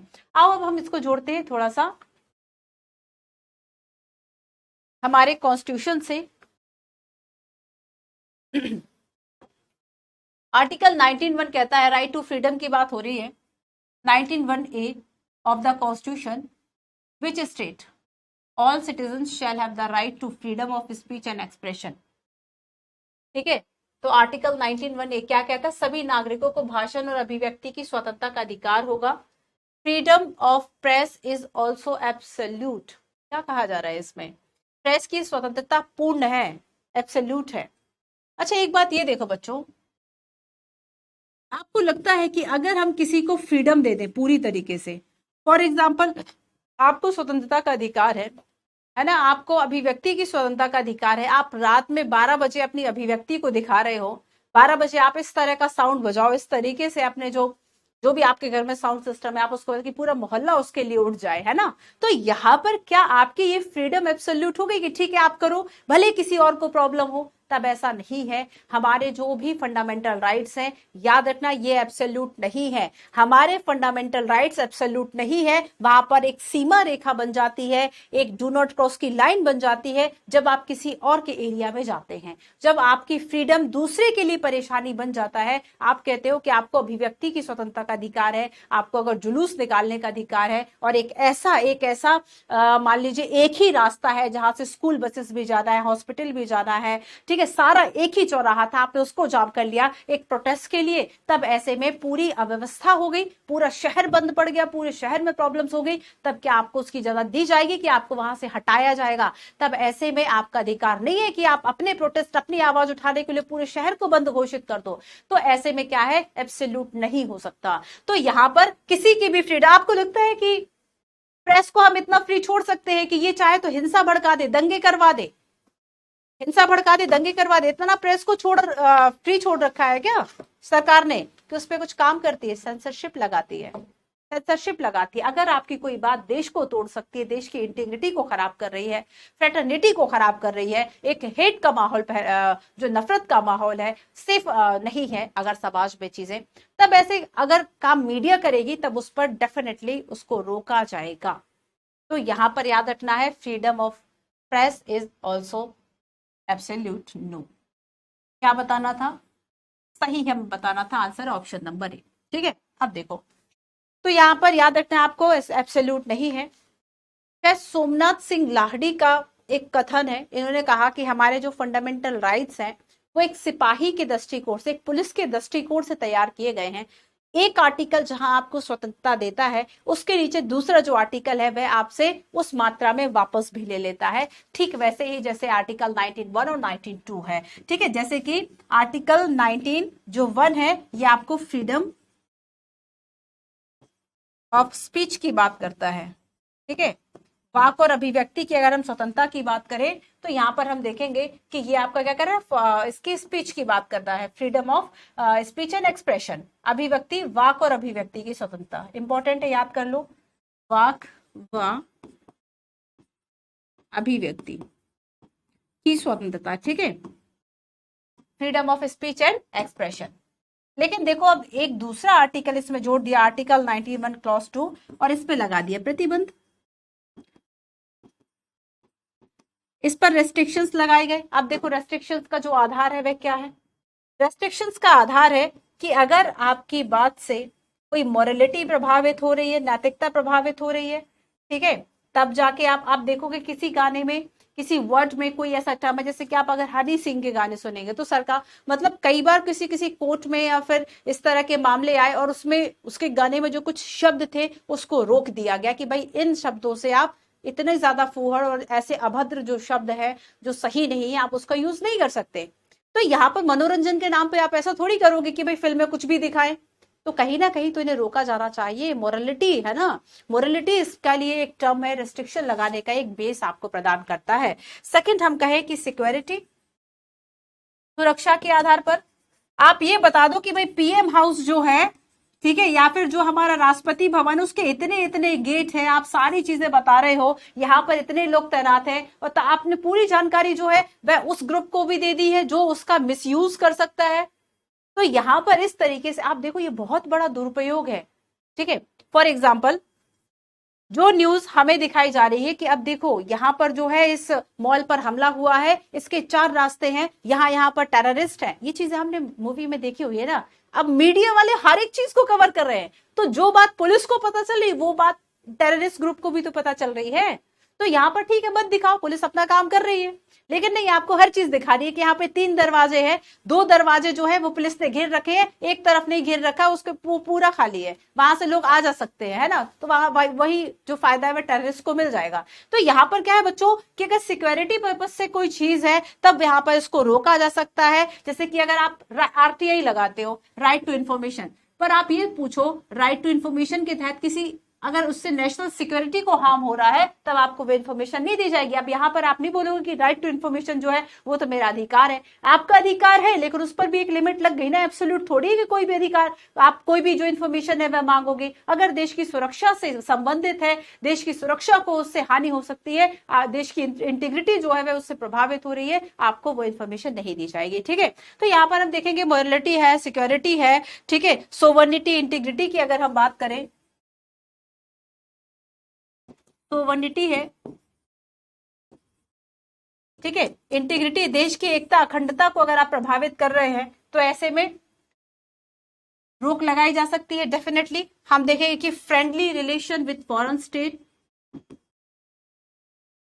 हमारे किसी देश के साथ फ्रेंडली रिलेशन है, ठीक है, आप इसके लिए कुछ गलत बोल रहे हैं या फिर आप उस संधि को लेकर, उस समझौते को लेकर कुछ आपके द्वारा गलत बोला जा रहा है, कुछ उसके अगेंस्ट बोला जा रहा है, तो अगर किसी हमारे किसी देश के साथ मित्रवत संबंध है, फ्रेंडली रिलेशन है, वो खराब हो रहे हैं आपके एक्सप्रेशन से, तो यहाँ पर प्रेस पर प्रतिबंध लगाया जा सकता है। आया समझ में? एब्सोल्यूट नहीं है, है ना, इस बात को याद रखो, ये बहुत इंपॉर्टेंट टर्म है, बहुत इंपॉर्टेंट टर्म है बच्चों। चलो, तो रोल भी हम समझ गए, हमने क्वेश्चंस भी देखे। प्रेस काउंसिल, प्रेस काउंसिल की जानकारी पढ़ते हैं, आखिर ये है क्या। Press council is a mechanism for the press to regulate itself. Press को रेगुलेट करने के लिए प्रेस काउंसिल है, ठीक है। इसके बारे में 2 स्टेटमेंट है। फर्स्ट है, it is a statutory and quasi judicial body. It is a statutory and quasi judicial body. It is the apex body for the regulation of only the print media in India। ठीक है, अब बताइए इस question का answer क्या होगा। देखो, अगर हम यहाँ पर प्रेस काउंसिल ऑफ इंडिया की बात करें, बच्चों आपको याद रखना है कि जो प्रेस काउंसिल ऑफ इंडिया है, अच्छा आपने स्टैट्यूटरी वर्ड सुना, इस बार यूपीएससी ने क्वेश्चन पूछा, आपको 4 ऑप्शन दिए गए थे और पूछा गया था कि कॉन्स्टिट्यूशनल बॉडी कौन सी है, ठीक है, सांविधिक, संवैधानिक। तो यहाँ पर स्टैट्यूटरी का मतलब हुआ, हिंदी टर्म है इसका वैधानिक, ठीक है। स्टैट्यूटरी का मतलब होता है ऐसी संस्थाएं, स्टैट्यूटरी का मतलब होता है ऐसी संस्थाएं जिन्हें किसी वैधानिक के तहत या फिर कि कोई लॉ लाकर इनको स्टैब्लिश किया गया है, कोई लॉ लाकर जो है इनको स्टैब्लिश किया गया है, वो क्या होंगी, स्टैट्यूटरी बॉडी जो है वह कहलाती है, ठीक है। इन्हें क्या कहेगी, कानून के द्वारा जिनको निर्धारण किया गया हो, कानून के द्वारा जिनको बनाया गया हो, वो स्टैट्यूटरी बॉडी है। अब आगे देखो, हम यहाँ पर बात करते हैं क्वासी जुडिशियल। क्वासी जुडिशियल मतलब अर्ध न्यायिक, पूर्ण न्यायिक नहीं, अर्ध न्यायिक। जैसे कि हमारे जो कोर्ट है, वो सारे जो कोर्ट हैं, ठीक है, वो सब कैसे पूर्ण न्यायिक है। लेकिन अगर हम अर्ध न्यायिक की बात करें, क्वासी जुडिशियल की बात करें, तो इसका मतलब होता है, पहले तो इसका एग्जाम्पल देखो, क्वासी जुडिशियल क्या क्या है, कोई संस्था आपको याद आ रही है क्या। जैसे कि अगर मैं आपसे कहूं एनजीटी, जैसे कि मैं आपसे कहूं सेबी, ठीक है, जैसे कि मैं आपसे कहूं कुछ और जो ट्रिब्यूनल्स हैं, ये बताओ कि मान लीजिए जो एनजीटी है, ये अपने लिए खुद कोई नियम बना सकता है क्या कि ये कोई सजा का प्रावधान अलग से कर दे, न्याय कर दे, नहीं कर सकता। तो जो एग्जिस्टिंग जो लॉ है, जो ऑलरेडी बने हुए हैं, जो कोर्ट ने नियम बनाए हुए हैं, जो लॉ है, उन्हीं के बेस पर जब आपको डिसीजंस जो है वह देने की पावर दी गई हो, तब ऐसी बॉडीज को हम क्वासी जुडिशियल जो है वह कहते हैं, ठीक है। तो यहाँ पर आपको याद रखना है, क्वासी जुडिशियल अर्ध न्यायिक का मतलब है decision are based on existing law.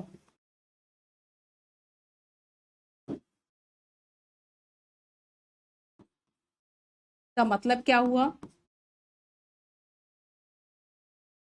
Decision are based on existing law, existing laws, ठीक है। For example SEBI, for example tribunal. अच्छा एक और देखो, जुडिशियल वर्ड भी देख ही लो बच्चों। अगर मैं यहां पर कहूं आपसे जुडिशियल बॉडी क्या है, जुडिशियल बॉडी, ठीक है, तब इसको भी समझ लो। जुडिशियल बॉडी, न्यायिक बॉडी ऐसे हैं जो कि अपने लिए नया जो लॉ है वह क्रिएट कर सकते हैं, ठीक है, जो कि अपने लिए कोई नया नियम बना सकते हैं अगर एग्जिस्टिंग लॉ पर्याप्त नहीं है, सो create new law. For example हम सुप्रीम कोर्ट की बात करें, फॉर एग्जाम्पल हम हाई कोर्ट्स की बात करें, ठीक है, एंड हम हाई कोर्ट्स की बात करें, तो इसे आप क्वासी जुडिशियल कहोगे। देखो मैं चीजों को कोशिश करती हूँ कि जो शब्द जहां आ रहा है और उससे रिलेटेड जो कॉन्सेप्ट है वो मैं आपको बता सकूं। अगर आपने पूरी पॉलिटी पढ़ ली और आप यही नहीं समझ पाए कि क्वासी जुडिशियल किसे कहते हैं, तब तो मेरा भी पढ़ाना बेकार है और आपका भी पढ़ना बेकार है ना। तो यहाँ पर बच्चों अगर आपको यही नहीं पता कि जो एनजीटी है, अब यही होता है कि आपको सीधा सीधा नहीं पढ़ना, आपको थोड़ा सा सोचना भी है। तो जो एनजीटी है वह क्या है, एनजीटी जो है या सेवी जो है वह क्वासी जुडिशियल टाइप की बॉडीज है। जुडिशियल मतलब अपने लिए नया जो लॉ है वह क्रिएट कर सकते हैं, ठीक है। अब देखो यहाँ पर अगर मैंने आपसे प्रेस काउंसिल की बात की थी, तो प्रेस काउंसिल बेसिकली एक अपेक्स बॉडी है, स्टैट्यूटरी बॉडी है, लॉ लाकर इसको एस्टैब्लिश किया गया था, ठीक है। साथ ही आपको याद रखना है कि जो प्रेस का स्टैंडर्ड है उसको रेगुलेट करने के लिए उसको लाया गया था। क्लियर। एक और क्वेश्चन देख लो। अच्छा मैंने आपसे बैलेंस रिपोर्ट की बात की थी, मैंने आपसे बैलेंस रिपोर्ट की बात की थी। प्रेस काउंसिल ऑफ इंडिया में जो दूसरा स्टेटमेंट है उसका आंसर आपको बताना है, थोड़ा सा सर्च करोगे इसी बहाने। Consider the following statement with respect to answer देना उसका बच्चों, है ना, प्रेस काउंसिल ऑफ इंडिया का। Balance report by media, balance report क्या है भाई, मीडिया दिखाती कुछ है, होता वास्तव में कुछ है और ही है, ये बात सच है। आप देखोगे, आप balance report is one of that discuss all point of view, a particular story and take a balance conclusion. Independence of the media is required for such a report. ये बात तो सही है कि भाई आपको अगर इंडिपेंडेंट अगर आप है तभी आप बैलेंस रिपोर्ट दिखा सकते हो। अगर आप दूसरे के प्रभाव में है, इंडिपेंडेंट नहीं है, तब आप कैसे बैलेंस रिपोर्ट दिखाओगे, आप किसी के पक्ष में झुकी हुई रिपोर्ट ही दिखाएंगे। तो फर्स्ट तो सही है, सेकंड सही है, फर्स्ट जो है वह रॉन्ग है। देखो ये बात सही है कि आपने कोई रिपोर्ट बनाई है, इसमें आप सारे फैक्ट दे दो। मीडिया जो है उसका काम है वो फैक्ट दे देना कि वास्तव में देखो ये हो रहा है ना तो। लेकिन आजकल की तो मीडिया भाई सुप्रीम कोर्ट को फेल की है कि भाई कोर्ट जब डिसीजन देगा तब देगा, उसने पहले ही जो अक्यूज था उसको अपराधी घोषित कर दिया। उसने कहा कि भाई ये जो है वह अपराधी है, इससे ये अपराध किया है, यहाँ पर हमने देखा कि ये रखा हुआ था और ये ऐसे ऐसे। आप देखोगे वो भाई बैलेंस रिपोर्ट का मतलब क्या होता है, जो चीज हो रही है, आप एक मीडियम हो तो जो हो रहा है वो दिखा दो ना, वो नहीं दिखाना, उससे उनका मन नहीं भरता। उनका मन भरता है जब तक वो जजमेंट नहीं कर दे, तब तक वो एक इंपॉर्टेंट पिलर और नहीं बन जाते गवर्नमेंट के। तो यहां पर आप देखोगे कि वो जो फैक्ट्स है भाई वो फैक्ट्स दिखा दो, है ना। लेकिन आप क्या करो, फैक्ट को जोड़ जोड़ के और वो क्या करेंगे, कंक्लूजन दिखा देंगे। तो भाई कंक्लूजन दिखाना तो आपका काम नहीं है। अगर आपने कंक्लूजन दिया, निष्कर्ष जनता स्वयं निकाल लेगी। आपने केवल फैक्ट दिखा दिए, यहां पर यह घटना हुई है ना, निष्कर्ष जनता निकाल लेगी। उसका जो सॉल्यूशन है या फिर वो जो केस है वो कोर्ट देख लेगी, नहीं पर मीडिया सब कुछ यहाँ करेगी।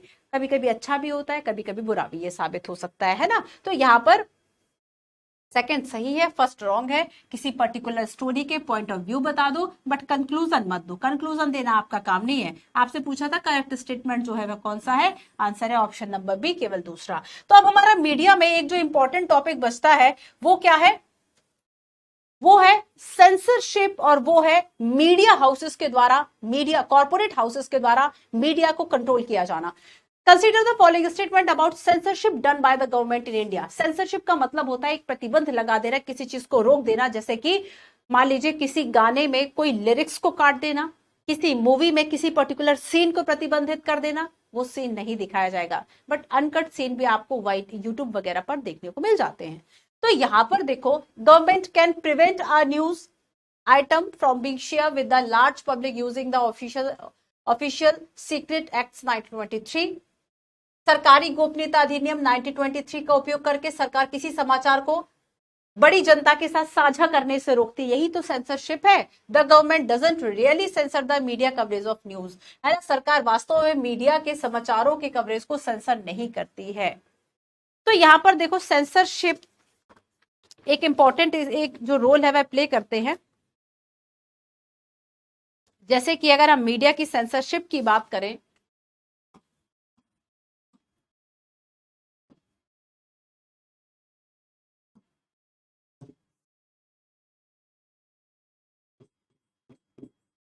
क्या मीडिया इंडिपेंडेंट है? अगर हम ये देखें कि जो मीडिया है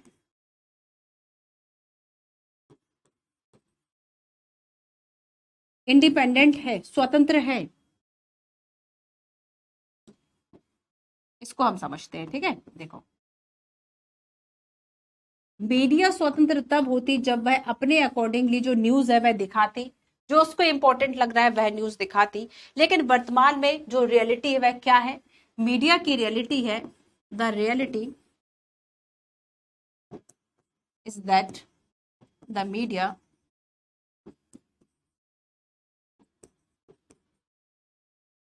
is that the media is far from independence, is far from, बहुत दूर है इंडिपेंडेंट से। अब देखो, इसके हैं बेसिकली दो रीजन, है ना। तो यहां पर अगर ये इंडिपेंडेंस से दूर है तो बेसिकली इसके क्या है बच्चों? दो रीजन है। ठीक है, दो रीजन में एक रीजन है आपका, पहला रीजन है कि जो गवर्नमेंट है वह इसको कंट्रोल करती है। गवर्नमेंट कंट्रोल करेगी, गवर्नमेंट जो है वह सेंसरशिप इस पर लागू करती है, कुछ प्रतिबंध लगा देती है ना, सेंसरशिप, सेंसरशिप, ओके। तो यहां पर ये जो सेंसरशिप है बच्चों, सेंसरशिप आएगा, ठीक है। तो ये क्या है कि किसी को, मतलब कोई एक जो पूरा वीडियो है या फिर मूवी है, उन सभी चीजों को कट कर देना, कोई न्यूज में से कुछ पार्ट को कट कर देना। तो यहां पर हम देखेंगे कि जैसे कि आप 75 से 77 की बात करो, जो आपका आपातकाल का समय था, 75 से लेके 77 इमरजेंसी। आगे हम पढ़ेंगे पॉलिटी में इमरजेंसी के चैप्टर को, इमरजेंसी की पूरी बड़ा इंटरेस्टिंग और बहुत अच्छे से इसको समझाया गया है। सो 1975 से 77 के बीच में हम देखेंगे कि बच्चों जिस वक्त जो है वह राष्ट्रीय आप नेशनल एक तरह से इमरजेंसी लागू हुई थी, रातों रात कहीं न्यूज़पेपर इस चीज को छाप ना दे कि ये गलत है, रातों रात सारे जो प्रिंट मीडिया जो थे, सभी मीडिया हाउसेस की बिजली ही काट दी थी कि अब छाप लो। तो यहाँ पर ये क्या था, 3 दिन बाद आती है, शिकायतों के 3 दिन बाद लाइट आती है, जब तक चीजें सेट हो चुकी थी। तब इस चीज का क्या मतलब था कि एक तरह से जो सूचना जनता तक पहुंचनी चाहिए कि क्या ये जिस बेस पर इमरजेंसी इंदिरा गांधी ने लागू की है वह सही है या नहीं है, काफी आलोचना उस चीज की होती है। प्रेस के लिए एक तरह से उन दिनों को काला दिन कहा जाता है। तो इमरजेंसी 75 से 77 की बात करें बच्चों, गवर्नमेंट ने सेंसरशिप लगाई हुई थी। तो बेसिकली ये जो कंट्रोल है गवर्नमेंट का, है ना, ये हो गया पहली बात। अब देखो, एक रीजन तो ये हो गया, है ना। अगर हम रीजन की बात करेंगे तो इंडिपेंडेंस नहीं है क्योंकि सेंसरशिप है, और दूसरा हम कहेंगे इसमें जो दूसरा रीजन है, सरकार के अलावा कौन और कंट्रोल कर रहा है, तो इसको इसका लालच, इसके इसके पैसे की जो इच्छा है वह कंट्रोल कर रही है। और यहां पर हम करेंगे कि जो बिजनेस हाउसेज हैं, जो बिजनेस हाउसेज हैं, आप अंबानी अडानी के खिलाफ दिखाओ या उनकी जो एड है उसको दिखाओ जरा, वही आपको दिखानी पड़ेगी, चाहे वह गलत हो चाहे वह सही हो। क्यों? Because of the money control, है ना। तो हम देखेंगे कि यहाँ पर जो बिजनेस हाउसेज हैं वह कंट्रोल करते हैं मीडिया को। और यहाँ पर आप देखोगे कि अगर मान लो कोई एडवर्टीजमेंट ऐसा है जो कि आपको इनके खिलाफ दिखाना है, आप नहीं दिखा पाओगे। क्यों? क्योंकि आपको इससे पैसा चाहिए, या फिर अगर ये एड चलाना चाहे आप उसको नहीं रोक सकते, आप जरूर दिखाओगे। क्यों? क्योंकि यहाँ पर पैसा बोलता है। तब आप क्या करोगे? तो ये भी तो आपको कंट्रोल ही कर रहा है, तो गवर्नमेंट तो भाई आपको कर ही रही है कंट्रोल, है ना, इन देश की इंटीग्रिटी के लिए, सॉवरेनिटी के लिए, फ्रेटर्निटी के लिए। लेकिन यहाँ पर मीडिया हाउसेस जो है वह पैसे से आपको कंट्रोल कर रहे हैं। और आपको, अगर आपको सॉफ्ट ड्रिंक का एड नहीं दिखाना है, आपको अगर किसी पान मसाले का एड नहीं दिखाना है, आपको किसी जो शराब है उसका एड नहीं दिखाना, फिर भी दिखाओगे। क्यों? बिकॉज ऑफ पैसा। तो यहाँ पर ये कंट्रोल हो गया, नहीं हो गया? तो यहाँ पर बहुत मुश्किल होता है कि आप सरकार के खिलाफ एकदम एंटी जाके चीजों को लिख पाओ, बहुत मुश्किल होता है कि आप इन मीडिया हाउसेस के जो एडवर्टीजमेंट है उसको रोक पाओ। ठीक है, क्लियर हो गया? तो यहाँ सेंसरशिप का मतलब क्या हुआ? किसी घटना या किसी पूरी घटना के किसी एक पक्ष को दिखाने से रोक देना, वही सेंसरशिप कहलाता है। तो ये था आपका मीडिया कंप्लीट हो गया। अब लास्ट आपका एक टॉपिक बचता है छोटा सा, समानता के लिए संघर्ष, उसको हम और पढ़ लेते हैं, ठीक है। समानता के लिए संघर्ष, struggle for equality, struggle for equality. हो गया ना आपका मीडिया, सब कुछ मीडिया में सब कवर हो गया।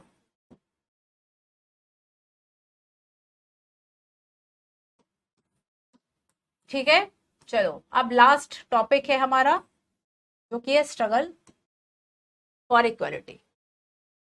The Indian constitution recognise all Indians as equal before the law and states that no person can be discriminated against because of their reason, sex, caste, whether they are rich and poor। यहां पर कहा गया कि भाई हमारा जो संविधान है वह इस तरह की जो इनइक्वालिटी है, ठीक है, उसको खत्म करने की बात करता है और इसके अलावा सभी को समान मानता है। तो हमारा जो संविधान है, भारत का जो संविधान है, वह क्या मानता है कि हर भारतीय नागरिक जो है वह समान है, सभी सिटीजन्स को वह इक्वली जो है वह देखता है। ठीक है, ये हमने देखा। हम देखेंगे कि लेकिन अच्छा, और इसमें भी जब हम इक्वलिटी में पॉलिटिकल इक्वलिटी की बात करते हैं, उसका मतलब क्या है कि one vote one value one person, है ना, ये हो गया।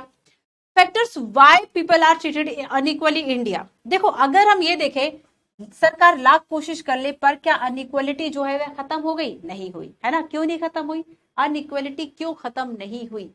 क्योंकि कुछ रीजंस हैं, जैसे एक एजुकेशन जो है वह हमें अनइक्वल कर देती है, एक जो पुअर और रिच वाला जो लेवल है वो हमें अलग कर देता है। ठीक है, जो रिसोर्सेज की अवेलेबिलिटी जो हमारे पास अवेलेबल है वो हमें कम कर देता है। तो सबसे फर्स्ट क्या है? Poverty and the lack of resources. ठीक है, अगर हम गरीबी की बात करें बच्चों, तो देखो एक अंतर जो समाज में आपको दिखाई देता है, अगर हम यहाँ पर अनइक्वलिटी की बात करें, अनइक्वलिटी का एक सबसे बड़ा जो रीजन है वह क्या है? Rich and poor.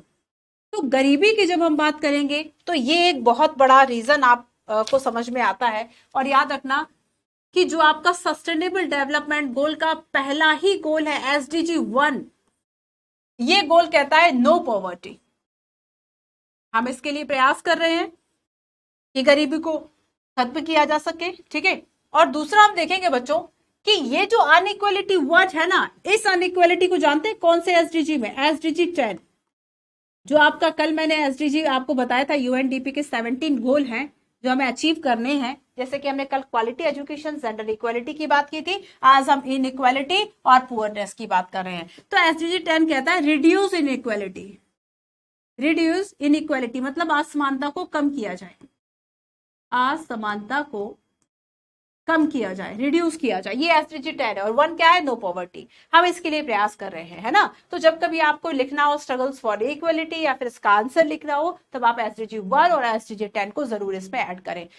सेकंड जो एक और डिस्क्रिमिनेशन का बेस होता है कि हम क्यों किसी से अनइक्वल बिहेव करते हैं, हम क्यों किसी को अनइक्वली समझते हैं। सो सेकंड रीजन है discrimination on the basis of the person, religion, caste and sex. देखो देखो बच्चों, सबसे ज्यादा आप रिलीजन को लेकर और कास्ट को लेकर, ये हमारा समाज है ना।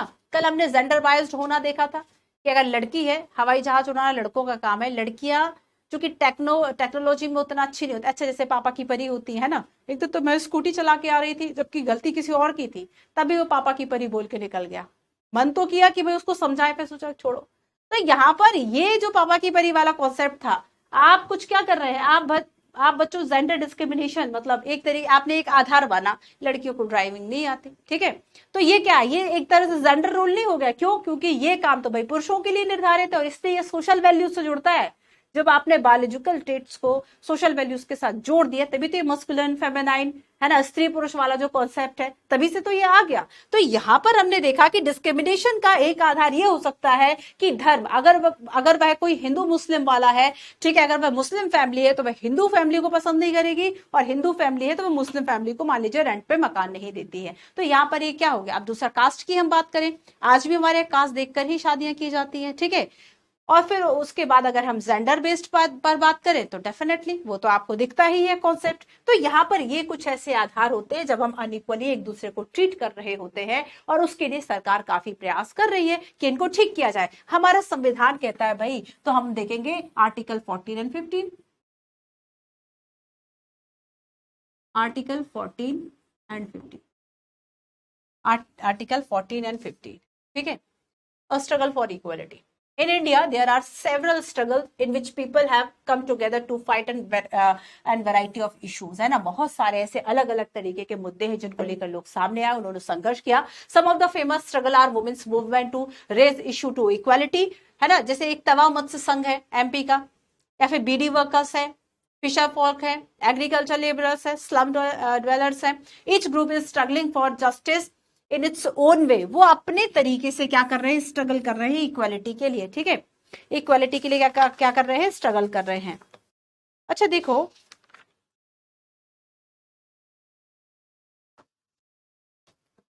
इसमें टिहरी बांध, उत्तराखंड का जो टिहरी बांध है उसकी भी चर्चा की गई है कि वहां के लोगों ने भी स्ट्रगल किया. बेसिकली उन्होंने रिसोर्सेस को लेकर स्ट्रगल किया. यहां पर सूचना दी गई है कि एक जगह इस तरीके का जो बांध है, जो डैम है, वह बांधा जा रहा है. और आपको पता है कि जिस जगह पूरी नदी में, है ना, आप एक ऐसी जगह पर ऐसी जगह आप चुनते हैं डैम बनाने के लिए जहां पर ज्यादा से ज्यादा जो पानी स्टोरेज है वह हो सके. क्योंकि जैसे जैसे आप दीवार लंबी करते जाओगे, बांध की, डैम की दीवार जैसे जैसे लंबी करते जाओगे, तो चारों तरफ जो पानी भरने का एरिया है वो बढ़ता जाएगा. ऑब्वियस सी बात है ना. अब ऐसे में क्या होगा, आप देखोगे कि नदी किनारे ही फर्टाइल लैंड है, उपजाऊ भूमि है. आप देखोगे कि ज्यादातर जो सभ्यताएं हैं वह, क्यों नील सभ्यता कहे, क्यों हम गंगा सभ्यता कहे, क्यों सिंधु घाटी सभ्यता कहे, क्यों नदी के किनारे ही तो लोगों ने बसना शुरू किया. आज भी वही लोग रहते हैं थोड़ा सा दूर अपने खेत वगैरह बना के. जमीन उनकी डूब जाती है. अगर जैसे जैसे बांध की ऊंचाई बढ़ाने, सरदार सरोवर डैम की हम बात करें, उनकी ऊंचाई बढ़ी, डैम की जैसे ऊंचाई बढ़ती, कोर्ट का ऑर्डर आया, किसी और का नोटिस आया, लोग वहां से बस शुरू हो जाते हैं स्ट्रगल करना. क्यों? क्योंकि वो जानते हैं कि अगर यहाँ से ऊंचाई बढ़ जाती है तो उनकी जो कार्य करने वाली जमीन थी, जो अच्छी जमीन थी, वह डूब जाएगी. उत्तराखंड के टिहरी के आसपास के 100 ऐसे छोटे गांव उसके अंदर डूब जाते. तो क्या केवल डेवलपमेंट के नाम पर इतने सारे लोगों को वहां से डिस्प्लेस कर दिया जाएगा? तो ये डिस्प्लेसमेंट का जो मुद्दा है, ये उनके लिए पॉवर्टी, उनके लिए लैक ऑफ रिसोर्सेज का कारण बनता है, इसलिए उन्होंने स्ट्रगल किया. तो यहाँ पर इस तरह की एग्जाम्पल्स आपको क्या, आप इनको लिख सकते हो. डेवलपमेंट वर्सेस, अगर इन्वायरमेंट को लेकर आपको लिखना है कि आप विकास को चुने या पर्यावरण को चुने, वहां के लोगों की समस्याओं को चुने, तब आप क्या करेंगे. यूपीएससी एथिक्स में कई इस तरह की केस स्टडीज को काफी पूछती है. कई बार पूछा है कि मान लीजिए आप ऐसे जगह पर कलेक्टर हैं जहां पर एक डैम प्रोजेक्ट जो है, अगर आप उसका विकास रोकोगे तो फाइनेंशियल बड़ी प्रॉब्लम होगी, आप वहां पे प्रोजेक्ट नहीं लगा पाओगे, है ना. आप उस प्रोजेक्ट को नहीं लगा पाते तो इरिगेशन के लिए जो वाटर है उसकी समस्या होगी, शहर के लिए पानी की समस्या होगी. लेकिन दूसरी प्रॉब्लम ये है कि आप अगर उस डैम को आप परमिशन देते हैं तो वहां के लोग जो है, या फिर वहां के जो 50 गांव है, ठीक है, हजारों की संख्या में जो लोग हैं वो वहां से डिस्प्लेस हो जाएंगे. आप क्या करेंगे? तो इस तरह के इश्यूज जो है, इस तरह की जो केस स्टडी एथिक्स में आपको दी जाती है, आप क्या करेंगे. आप क्या करेंगे ये नहीं कि भाई हम तो ये करेंगे, क्यों करोगे, रीजन भी तो बताओ. तो रीजन के साथ साथ आपको बताना है कि आपने ये क्यों किया. ठीक है, तो इस तरह के केसेस आपको देखने को मिलते हैं. अब देखो, अब लास्ट, जब हम अपना नेक्स्ट क्लास 8 शुरू करेंगे, 7 तो खत्म हो गया, अब जब 8 शुरू करेंगे तब हम यही कॉन्स्टिट्यूशन से ही शुरू करते हैं. ठीक है, कॉन्स्टिट्यूशन क्या है, क्यों है, इन सभी बातों से. अब देखो, लास्ट आपका है कॉन्स्टिट्यूशन को लेकर कि जब हम संविधान की बात करते हैं, है ना, तो यहाँ पर the foundation of all movement for justice and the inspiration of all the poetry and song and equality is the recognition that all people are equal. अगर हम ये कहते हैं, रिकॉग्नाइज करते हैं कि सभी जो लोग हैं वह समान है, और ये जो बात है वह हमारी संविधान में लिखी हुई है ना. हम सभी जानते हैं, as you know, the constitution recognise the equality of all person. सभी लोग जो है वह कानून की नजरों में समान. Article 14, article 15. ठीक है, साथ ही हम कहते हैं बच्चों कि अगर हम ये देखें कि देश में समानता के लिए जो आंदोलन चले, वह संविधान के आधार पर ही समता और न्याय की बात जो है वह करते हैं, है ना. हम देखेंगे यहाँ पर कि movement and struggle for equality in India continuously refer to the Indian Constitution to make their point about equality and justice for all. तो यहाँ पर हमारा संविधान जो है वह हमें इस बात के लिए एक डायरेक्शन देता है, इस बात के लिए वैल्यू देता है कि आप किस तरीके से जो स्ट्रगल है, कहे समानता क्या है, न्याय क्या है, इन सभी बातों पर, इन सभी को आधार मानकर आप स्ट्रगल कर सकते हैं. तो संविधान बेसिकली क्या है, इस बार देखो यूपीएससी 2023 में क्वेश्चन पूछा गया कि संविधान का उद्देश्य क्या है. ठीक है, 4 उसमें उद्देश्य दिए हुए हैं। यूपीएससी के जब आंसर किया जाएगी हम उसको डिस्कस करेंगे, क्योंकि यूपीएससी किसको सही मान रहा है उसके आधार पर हम चीजों को देखेंगे। तो यहां पर देखो बच्चों कि हम यहाँ पर आर्थिक समानता की बात करें, राजनीतिक समानता की बात करें, पॉलिटिकल इक्वलिटी की बात करें, इकोनॉमिक इक्वलिटी, जस्टिस, इन सब की जब हम बात करते हैं तो हमारा कॉन्स्टिट्यूशन हमें इसके लिए एक आधार देता है। ठीक है, तो यहाँ पर हमें याद रखना है कि by constantly referring to the constitution people use it as a living document, something that has real meaning in our life. तो हम इसे लिविंग डॉक्यूमेंट कह रहे हैं, हमारी लाइफ में बेसिकली एक ये जो रियल एक जो रोल है वह हमारा कॉन्स्टिट्यूशन प्ले करता है। तो कॉन्स्टिट्यूशन ऑफ इंडिया की अगर हम बात करें, ये क्या है? कॉन्स्टिट्यूशन ऑफ इंडिया, संविधान वैसे होता क्या है, इन सभी बातों को समझने के लिए आगे अब वेट करो थोड़ा सा क्लास 8 का, जब तक हम क्लास 7 का ज्योग्राफी भी पढ़ लेंगे, है ना। तो ज्योग्राफी भी साथ साथ करते रहो। अच्छा, ये हो सकता है जैसे 6 की ज्योग्राफी कर ली, मैंने आपको लैटिट्यूड लॉन्गिट्यूड पढ़ा दिया, उसका थोड़ा सा एडवांस भी देख लो, पीवाईक्यूज भी देख लो, एक आधा आंसर राइटिंग भी कर लो, नोट्स बना लो, रिवीजन कर लो, पढ़ने के लिए बहुत कुछ है। तो वही बात है कि जो शुरू में बच्चों मैंने कुछ कमेंट्स दिखाए थे, आप देख लीजिएगा शुरुआत की क्लास को, कि काफी बच्चों ने कमेंट्स किए कि 2-3 सब्जेक्ट साथ में शुरू करो। 3 सब्जेक्ट साथ में आपके चल रहे हैं अभी, और बिल्कुल भी 3 साल नहीं लगेगा, डोंट वरी। 4-5 महीने में आप देखोगे कि आपके ये टॉपिक्स जो हमें कंप्लीट हो चुके हैं, हम नेक्स्ट सब्जेक्ट पर आ चुके हैं। बाकी करंट अफेयर और बाकी सबके लिए आपके लिए पीडब्ल्यू ओनली आईएएस और PW only IAS Hindi medium है ना, उन सब पे आपकी एडवांस क्लासेस भी हैं, तो वहां पर देखो। सारी चीज इस पे ही क्यों चाह रहे हो भाई? तो यहाँ पर ये आपका होगा स्ट्रगल फॉर इक्वलिटी, और इस तरीके से आपका क्लास 7 जो है वह आपका खत्म होता है। ठीक है, आपका social and political life part 2 खत्म हो गया। हमने इक्वलिटी को पढ़ा, आज हमने इक्वलिटी स्ट्रगल को देख लिया, स्टेट गवर्नमेंट देखा, जेंडर देखा, मीडिया की बात कर ली, एडवर्टाइजमेंट की बात कर ली। किसी को कोई अभी भी प्रॉब्लम है तो बता दो।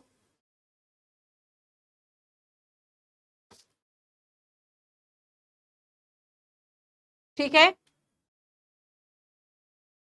तो प्रॉपर रिवीजन करते रहिए, और आपको बुक रीडिंग जरूर करनी है। जो चीजें मैंने आपको बताई हैं उसको, इवन जैसे the Indian constitution as a living document है ना, ये आपका पेज नंबर 108 है।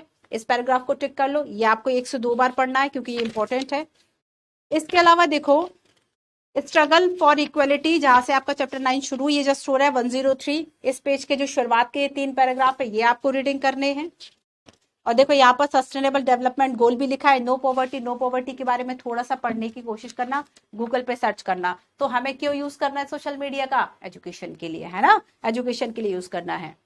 स्ट्रगल फॉर इक्वलिटी, ये वाला चैप्टर जो है, ये वाला जो पैराग्राफ है स्ट्रगल फॉर इक्वलिटी, ये भी आपको पढ़ लेना है। ठीक है, बाकी सारे नोट्स हमारे बन चुके हैं, हम पढ़ चुके हैं, समझ गए इस बात को।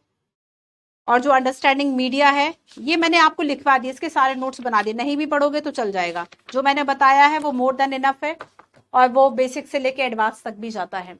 आज की क्लास में इतना ही, मिलते हैं अब अपने नेक्स्ट क्लास में। ठीक है, चलिए, सो थैंक यू। अच्छा, कमेंट करके तो बता देना पहले कि अब आप चाहते क्या हैं, कि हम कल की जो क्लास है वो ज्योग्राफी की कर ले, या फिर आप चाहते हैं कि हम एक लाइव सेशन ले जिसमें क्लास 7 के जो पॉइंट्स हैं, क्लास 7 का जो पॉलिटी है आपका, सोशल एंड पॉलिटिकल लाइफ, इस पे मैं कुछ आपके डाउट, वैसे देखो इसमें डाउट्स है नहीं, मैं ईमानदारी से बता, इसमें ना कुछ ऐसी चीज है नहीं आपको मैम इक्वलिटी समझ में नहीं आया, एक बार चैप्टर 1 को फिर देख लो, आ जाएगा। आप भूल चुके हैं, बस बात इतनी है, समझ में तो आ गया। तो इसमें कुछ टफ नहीं होता। अगर आप ये कहो कि ये थोड़ा सा एक कॉन्सेप्ट टफ था, आपको वो समझ में नहीं आया, वहां मैं मान सकती हूँ उस चीज को। बट आप सोचो कि एकदम सीधा सीधा था, आपको समझ में नहीं आया, आपके पढ़ने में कमी है, थोड़ा सा एक बार पढ़ लो, समझ में अपने आप आ जाएगा। ठीक है, तो अगर आपको लगता है जनरली कि कल हमें रिविजन क्लास करना चाहिए, देन डेफिनेटली हम एक लाइव सेशन में मिलते हैं, अदरवाइज फिर हम ज्योग्राफी जो है स्टार्ट करते हैं। ठीक है, चलिए, so thank you so much. आपके जो भी कमेंट्स है, जो भी कंसर्न है, प्लीज कमेंट करते रहे, ताकि वही एक मीडियम ही है कि आपकी बात हम तक